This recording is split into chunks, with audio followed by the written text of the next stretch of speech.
All right, the real estate data in New Brunswick is out. Let's just go into it, not really doing a long intro here. Starting with the Fredericton region. I'm going to zoom in so you can see better. The sales were down 8.8% in the month of May. They're also down 4% year to date. As you can see, the active listings are up, the new listings are up, the median and the average price are both flat. MOI is creeping up, but the SNLR is still in seller's market territory. It is actually down from last year, but it is better than 2024, and it's really not that far off of 2023. As far as resilience is concerned, this market is doing quite well. The SLPR is below 100% for the first time in quite a few years now, and the median days on market is actually less than last year. Year to date, obviously, this is the important one, MOI 3.4. Year to date, they are in a balanced market, but for the month, they are still in a seller's market. I expect by the end of the year, they're probably going to finish in that 55% SNLR, somewhere in the upper end of balanced range. Now, I say this every time I do a video on these stats, but Fredericton has a very stable job base. They have a lot of government jobs, first of all, but they also have CFB Gagetown, which is a lot of good military jobs. They have a lot of union jobs around that Lincoln area. I don't know a whole lot about Fredericton. I just know from when I used to sell life insurance that that area does have a lot of blue collar jobs, which historically have been pretty stable. All right, now going on to St. John. So St. John, I've been saying this for a while. I felt that they were going to overperform those low expectations that were set once the tariffs begun to be announced. So sales are essentially flat for the month of May. They're down under 1%. New listings are up 0.6%, active inventory is up 3.3%, and they are in a seller's market territory at 67.3%. Now, as you can see here, this is roughly where they were last year. It is better than what they were in 2024. It's only slightly worse than 2023, and it is, I guess, considerably worse than 2021, but that's kind of the case most markets here. MOI, it's up 0.1 months. It's actually less than 2024, and it's only slightly more than 23 and 21. So they are actually hanging on quite well here. I didn't expect them to do this well, but I did expect them to do a lot better than what people were saying they were going to do. All right, now for the average and the median. The average and the median are up 8.6 and 10.1% respectively. So the median here at 355 and the average at 393. I'm going to explain this as best as I can. Now, St. John, also like Fredericton, it's not an area I actively sell in. It's not an area I know super well, but what I do know about St. John is that they have some extremely high-end properties and areas that will drive that average up more than the median. Now, the sale to list price ratio is still over 100%, so this is still a relatively hot market, and the median days on market, it's actually less than what it was over the last couple of years. It's around what it was in 2023, so it's a market that's doing quite well. Now, year to date, it's a little bit of a different story. So the sales were down 5%, the new listings were up 3.7%, active inventory was up, the SNLR is in balanced market territory, but the very upper end of it. MOI at 3.7, average and median are up 1.5 and then 6.1% respectively. And you'll probably see this as we get further into the data, but St. John should have a higher disparity between the median and the average. Let's creep here at Fredericton. Yeah, so Fredericton's basically flat. Northern New Brunswick, roughly flat, the same. And then Moncton, I'll get into that later, but it's pretty similar to St. John. So as you can see here, the average and the median, two totally different stories, but median is a much better statistic overall for this type of thing in this area. All right, now going on to Northern New Brunswick. This is funny because this market started off actually as the hottest market in New Brunswick, and like it just completely changed within the span of about 2 months. So the sales were down 17.3% for the month, and year to date they are down 13.5%. Now, because this is a low sample size market, I'm just going to look at the May data for year to date. So SNLR, the sale to new listing ratio, at 50.1. For the month, it was 46.1. MOI year to date at 7.2. The SLPR at 93.8, median days on market. It's almost 2 full months, but it is less than it was last year. Now, one thing to know about Northern New Brunswick, I'm going to try to explain every single market as best as I can here. Fredericton, a lot of stable jobs, like I said a little bit before this. St. John, unlike Fredericton, has a lot more private sector jobs. So Irving, all of those jobs around there, the forestry. Irving owns a lot of different companies that do a lot of different things, and a lot of them are based in St. John. So St. John has a very good private sector job base, unlike anywhere else really in the province. And they also have a harbor, which has really been heavily invested in recently. I would like to talk more about it, but I don't know enough about it. One day I will have someone on this podcast once I can figure out how to get two microphones into my interface. But until then, they put a lot of money into that port, and it's clearly working quite well. So back to northern New Brunswick. This is a very low liquidity market.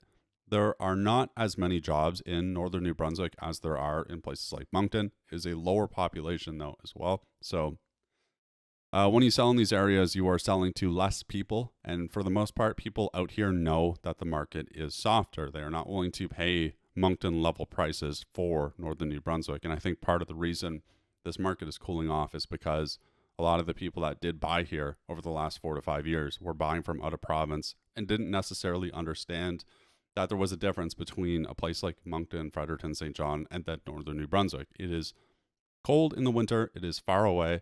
And there's really just not that much to do. And it's also a very French-speaking region for the most part. Obviously, Miramichi is quite English, but, towards like Tracadie, all these different areas along the Acadian Peninsula, it's very French. And si tu ne peux pas parler français, c'est vraiment difficile à trouver emploiement. So it's hard to find a job if you don't speak French. And I do not speak good French, obviously. But if you didn't understand that last sentence, probably don't move there unless you have a job lined up in advance. Now, going on to Moncton. So Moncton is interesting. You often will hear in the news that Moncton is a boom town. People will talk about, oh, it's great. It's only going to go up. It's going to go to the moon. They talk about Moncton as if it has the universities of Fredericton and the job base of Fredericton and St. John. Simply does not. So it just does not have that job base that Fredericton and St. John have. The universities that we do have, they are scattered and they are far away from the downtown core.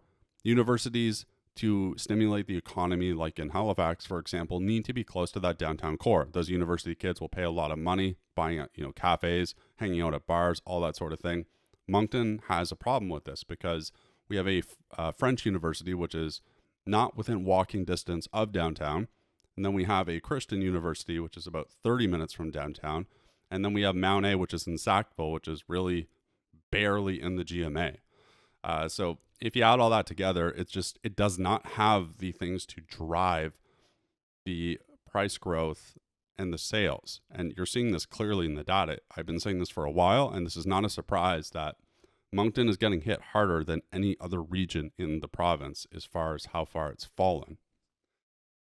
Now, there are certainly some theories for this that I have. I believe that when we got a lot of interprovincial migration, primarily from Ontario, a lot of these people went to Moncton and they're like, oh, shoot, Shediac, that's a nice beach. Capelé, Barachois, Bouctouche, all these beautiful beaches. Why would I move anywhere else when I can move here, right? They didn't consider that Fredericton and St. John were actually all along the more stable market to be in. But Moncton was appealing because it had the beaches. And as long as you bought at the right price and you based your decision off of data and not emotion, you probably did okay. But the problem is a lot of people didn't. They paid really high prices. And what we're actually seeing now, and this is quite interesting, and I will get into this data, but this is very important.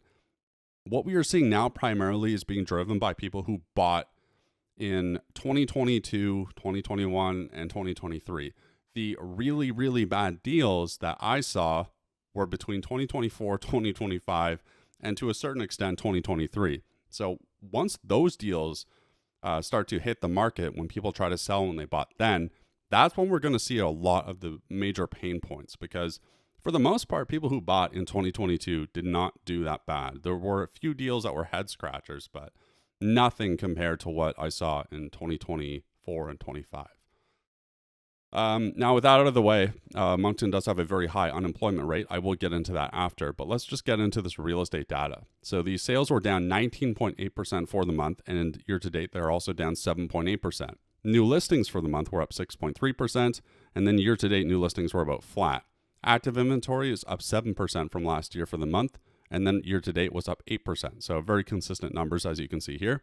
The SNLR for the month was 50.3, which is closer to 2016 than it is to any of the other years over the last 10 years.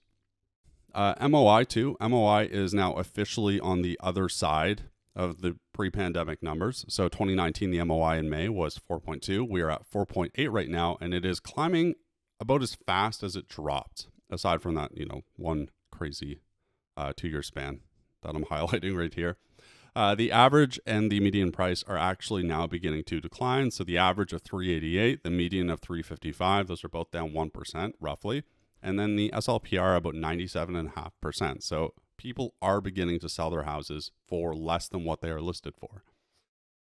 Now, median days on market, 29.5. This is actually better than last year. And I have some theory on that. I do believe it's because a lot of the inventory that we saw this year was inventory that failed to sell last year and then was relisted this year. So the days on market doesn't look as bad as it actually is, but these were a lot of listings that tried to sell last year that simply could not and had to reduce the price. And yes, there are people who have lost money or can't even sell and lose money. Like there are people who are unable to get their money back at all right now. And it's not a huge number, but it's a growing number for sure.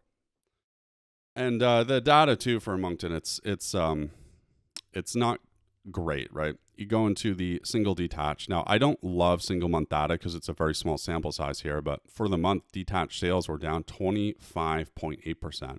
But year to date, now this is a reasonable sample size, they're down 15.2%. And then the average and the median price are about flat. The days on market, 37, average and median, MOI 4.8. It's a very, very slow market. And you might be thinking, how are the semi-detached doing? Well, if you've been watching my channel for a little bit, you would know that semi data does not make any sense whatsoever at all, because year to date, the sales are up 33%. Active inventory is up 65%. New listings up 33%. The prices are flat. Taking longer to sell, and the MOI is creeping up. So the semi data just does not make any sense. Now, ultimately, where's Moncton going to go? I think Moncton has a little bit more of a floor than perhaps some people would assume. I think that safe spot is somewhere around a median of I would say around 320 to 330. I kind of go back and forth on this, but I think 320 to 330 for now. Could it go lower? Sure. I just really don't see the case for a 350 median price when the unemployment in Moncton is at 7.4%. And when I say Moncton too, and when I look at this data, I'm talking about the GMA, the Greater Moncton area. So it's not just the city of Moncton. It's Dieppe, it's Riverview, it's Shediac, it's Sackville.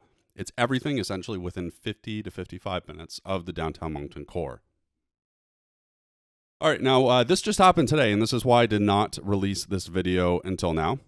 So Equifax, every 3 months, will do their quarterly Market Pulse Consumer Trends, and these are absolutely fantastic webinars. You do need a corporate email to attend these, but they are 100% worth it. They talk about all kinds of different things, problems that they are noting, and you can pause this too as I go through this. I just want to get to things that are a little bit more applicable to the area and obviously the product of real estate. So consumer debt, of course, it's up 3.8% year to date. Roughly, I'm going to be rounding these numbers because I don't want to say the whole thing. And again, you can pause this on the screen here. So auto loans, they're up 6.8%, 6.9% roughly. This is actually the highest year-over-year increase. And there's a lot of interesting things happening with auto loans that we'll get into later. I've been saying this for a while. I believe auto loans are the canary in the coal mine here, not the credit cards. Everyone knows that before mortgages go delinquent, usually you will see other credit products go delinquent. I believe the auto loans are going to be the biggest problem. I think a lot of the reason is because people, especially here, have been buying cars that they don't need with money they don't have on terms that they don't understand for interest rates that they could not possibly begin to understand how much they are paying for these cars. And as bad as that all is, a lot of people are doing these on subprime interest rate loans, and they're also bundling negative equity from multiple vehicles into these new loans. So it's very, very uneasy. So they used to tell me when I started in real estate, be careful listing a semi-detached without a paved driveway because they might not be able to pay you. I think you should be very careful if you're buying a house and someone, say they own a semi-detached, but they have a brand new Mercedes or a Mercedes and a bunch of finance stuff. I think people should be very, very careful with the amount of negative equity and bad assets that people have tied up with their debt right now. And again, you can pause this. I'm not going to go through the whole thing. That's kind of what the Equifax Consumer Pulse is for. But as you can see here, the mortgages, the delinquency rates are up. Now you're going to see two numbers here. There is the number of accounts, which is this one right here. And then there is the dollar amount. So the dollar amount is the one with the little dollar sign. That's just the total amount of delinquent debt in this asset class. Meanwhile, the number is the number of accounts. So the total delinquency rate for number of accounts is 0.22%, which is low. It's always been low in Canada, but it is up 15.2% year over year. And the total delinquent dollar amount is up 32.4%. So it is rising, but it is still low. It's just something to keep in mind. Obviously, age bands are being affected quite a bit. And again, I don't want to steal the thunder from Equifax. So if you want to pause these and look at these, you can. I won't cover them too much. I just want to cover what I believe is relevant and important to what I'm doing here. But these are great. These are free to attend. You just need a corporate email. So auto loans, the balances are up 5.4% year over year. Average balance is up. The new originations are actually down 9.3% year over year, and quarter over quarter are down 12.1%. The new terms too. People are actually financing these cars, and this came on average term 37. Some people are taking like 36 months, but you'll see here the duration of these loans gets pretty crazy. The delinquency rate right now for total amount of auto accounts is at 2%, which is very significant. That's an 8% rise year over year, and quarter over quarter is a 4.1%. So that is a very significant increase. And quarter over quarter, by the way, we are seeing longer loans.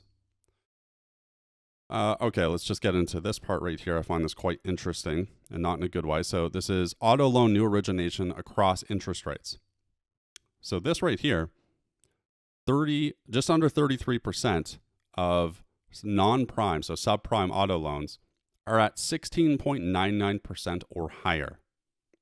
That is ridiculous. That number, that was about 27% or so of the auto loans last year around this time.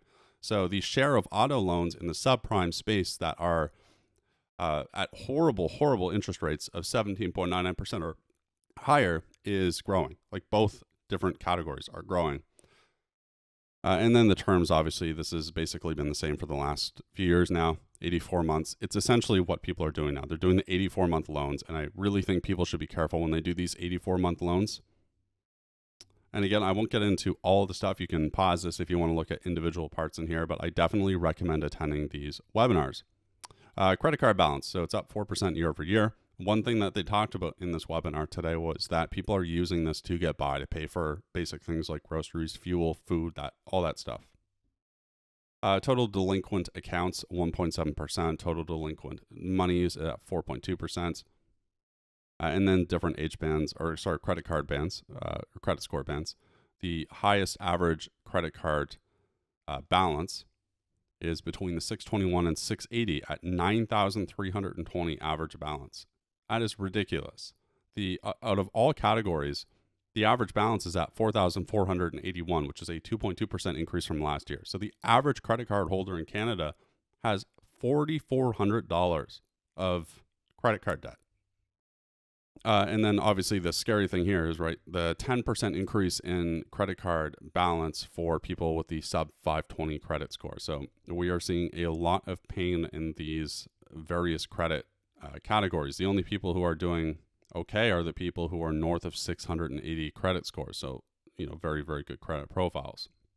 And this is something to keep in mind too. If you're buying a house, keep in mind that there's not that many people competing with you. There's no need to be writing offers as if you're competing with a bunch of highly qualified people. Chances are you might be competing with someone who doesn't even have a pre-approval. And this is why I recommend anyone selling a house, get the pre-approval. It doesn't mean that they're guaranteed to be able to buy it, but it does mean that they met with someone. So it does actually hold some weight.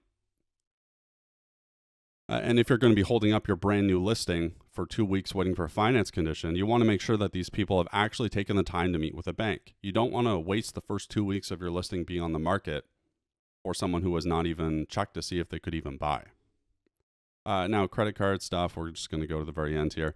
Last thing I'll go over is the unemployment rate. So this is the StatCan table. This is the unemployment rate by metropolitan area. So basically, Moncton, St. John, Halifax, that sort of thing. What you can see here, I don't know if this is showing up okay, but I have this highlighted. Moncton's unemployment rate. So this is the GMA, just like I talked about, 7.4%. That is the highest out of any metropolitan area outside of British Columbia and Ontario. And I know some people will see this PEI at 7.5%. PEI is not a metropolitan area. Charlottetown is, but PEI is not. And right now, Moncton is absolutely getting destroyed.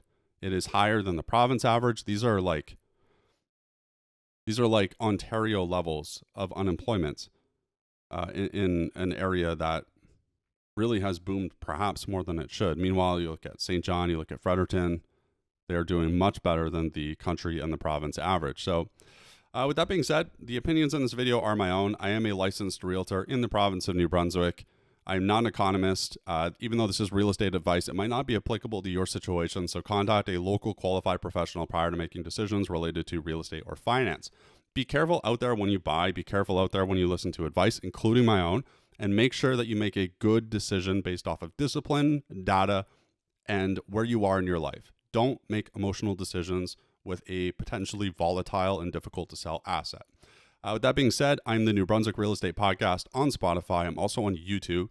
You can look up New Brunswick Real Estate, Ryan Taylor, or the New Brunswick Real Estate Podcast. All of those should show up for you. I don't really have a good outro, so please check out those channels. If you want to call, if you have a question for me, 506-232-5452. I answer my phone. I return calls. Thank you very much.